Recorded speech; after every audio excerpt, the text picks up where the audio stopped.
Hello friends, welcome back to my channel. तो आज हम पढ़ने वाले हैं SKMU यूजी सेमेस्टर 1 सेशन है 25-29 MDC paper goods and services tax, जिसका शॉर्ट फॉर्म है GST। इसका आज हम मोस्ट इंपॉर्टेंट क्वेश्चन आंसर देखने वाले हैं। तो अगर आप चैनल पर नए हैं तो चैनल को सब्सक्राइब कर लीजिए, वीडियो को लाइक कीजिए और अपने फ्रेंड्स में शेयर कीजिए। साथ ही हमारे Telegram channel and WhatsApp group को भी ज्वाइन कर लीजिए, क्योंकि आपको इसका PDF टेलीग्राम चैनल पर ही मिलेगा और टेलीग्राम चैनल का लिंक आपको इस वीडियो के डिस्क्रिप्शन बॉक्स में मिल जाएगा। तो चलिए देर न करते हुए शुरू करेंगे हम इस वीडियो को और देखेंगे मोस्ट इंपोर्टेंट क्वेश्चन आंसर। आज हम पढ़ने वाले हैं SKMU सेमेस्टर 1 25-29 के स्टूडेंट के लिए MDC paper goods and services tax का most important question answer. Question number 1 दिया गया है, GST का पूर्ण रूप क्या है? GST का फुल फॉर्म क्या है? Goods and services tax. Question number 2 है, GST कब लागू हुआ? तो GST लागू हुआ था 1 जुलाई 2017 को। क्वेश्चन नंबर 3 दिया गया है, इनपुट टैक्स क्रेडिट ITC क्या है? जब व्यापारी खरीदे गए गुड्स या सर्विसेज पर दिए गए GST को अपने आउटपुट टैक्स से घटा देता है तो उसे इनपुट टैक्स क्रेडिट कहते हैं। क्वेश्चन नंबर 4 है, कंपोजिट सप्लाई क्या है? जब दो या अधिक गुड्स या सर्विसेज एक साथ नेचुरली सप्लाई किए जाते हैं तो उसमें एक मेन सप्लाई होती है, उसे हम कंपोजिट सप्लाई कहते हैं। क्वेश्चन नंबर 5 है, रिवर्स चार्ज मशीनिज्म क्या है? जब GST का भुगतान सप्लायर की जगह पर बायर रेसिपिएंट करता है तो उसे रिवर्स चार्ज मशीनिज्म कहते हैं। तो अब हम देखेंगे शॉर्ट आंसर टाइप क्वेश्चन, जो कि है 5 मार्क्स का। क्वेश्चन नंबर 1 है, GST के स्ट्रक्चर CGST, SGST, IGST और UTGST को समझाए। GST भारत में एक डल टैक्स सिस्टम है जिसमें केंद्र और राज्य दोनों सरकार कर लगाती है। जब किसी राज्य के अंदर वस्तु या सेवा की आपूर्ति होती है तो उस पर CGST central goods and services tax और SGST state goods and services tax लगाया जाता है। CGST केंद्र सरकार को मिलता है जबकि SGST राज्य सरकार को मिलता है। जब वस्तु या सेवा एक राज्य से दूसरे राज्य में भेजी जाती है तो उस पर IGST integrated goods and services tax लगाया जाता है, जिसे केंद्र सरकार एकत्र करती है और बाद में राज्यों में बांटती है। इसी तरह केंद्र शासित प्रदेशों में UTGST union territory goods and services tax लगाया जाता है। इस प्रकार GST का उद्देश्य पूरे देश में एक समान कर लागू करना है। क्वेश्चन नंबर 2 है, कंपोजिट सप्लाई और मिक्स सप्लाई में अंतर बताइए।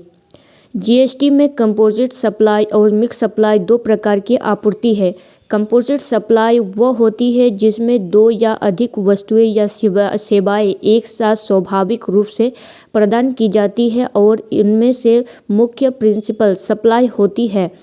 उदाहरण के लिए होटल में कमरा और भोजन सुविधाएं, इसमें कर मुख्य सप्लाई के अनुसार लगाया जाता है। दूसरी ओर मिक्स सप्लाई में दो या अधिक वस्तुएं या सेवाएं एक साथ दी जाती है, लेकिन वे स्वाभाविक रूप से जुड़ी नहीं होती, जैसे कि त्योहार में गिफ्ट हैम्पर जिसमें कई अलग अलग वस्तुएं होती है। मिक्स सप्लाई में कर उस वस्तु या सेवा की दर से लगाया जाता है जिसकी टैक्स रेट सबसे अधिक होती है। क्वेश्चन नंबर 3 है, GST रजिस्ट्रेशन प्रोसेस को समझाएं।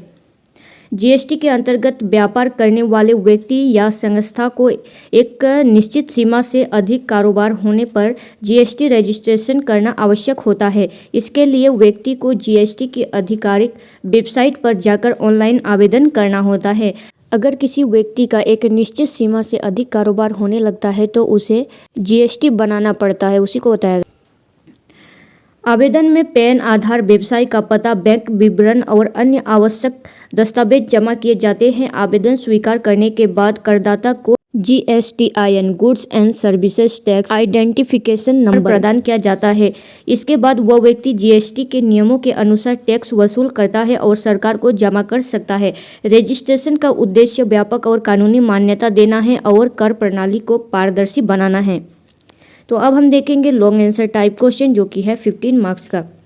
तो यहाँ से सिर्फ मैं आपको क्वेश्चन बताऊंगी।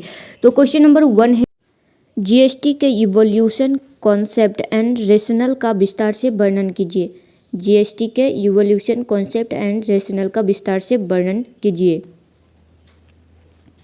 क्वेश्चन नंबर 2 है, GST काउंसिल की संरचना और कार्यों का विस्तार से वर्णन कीजिए। GST काउंसिल की संरचना और कार्यों का विस्तार से वर्णन करना है। क्वेश्चन नंबर 3 है input tax credit ITC eligibility, ineligibility और ब्लॉक क्रेडिट्स को विस्तार से समझाएं। तो यहाँ से पूरा block credit, ineligible, eligible सबको समझाया गया है। क्वेश्चन नंबर 4 है GST में सप्लाई के scope and nature, inter-state and inter-state supply को समझाएं। इंटर-स्टेट और इंटर-स्टेट सप्लाई क्या है, इनको समझाना है। तो यहाँ पर पूरा समझा दिया गया है। क्वेश्चन नंबर 5 है GST में returns filing and tax payment procedure का विस्तार से वर्णन कीजिए। तो ये है क्वेश्चन नंबर 5 जिसको आपको विस्तार से वर्णन करना है। तो ये पूरा आपको PDF टेलीग्राम चैनल में मिल जाएगा। तो अगर आप चैनल पर नए हैं तो चैनल को सब्सक्राइब कर लीजिए, वीडियो को लाइक कीजिए और अपने फ्रेंड्स में शेयर कीजिए। तो मिलते हैं नेक्स्ट वीडियो में, तब तक के लिए थैंक यू।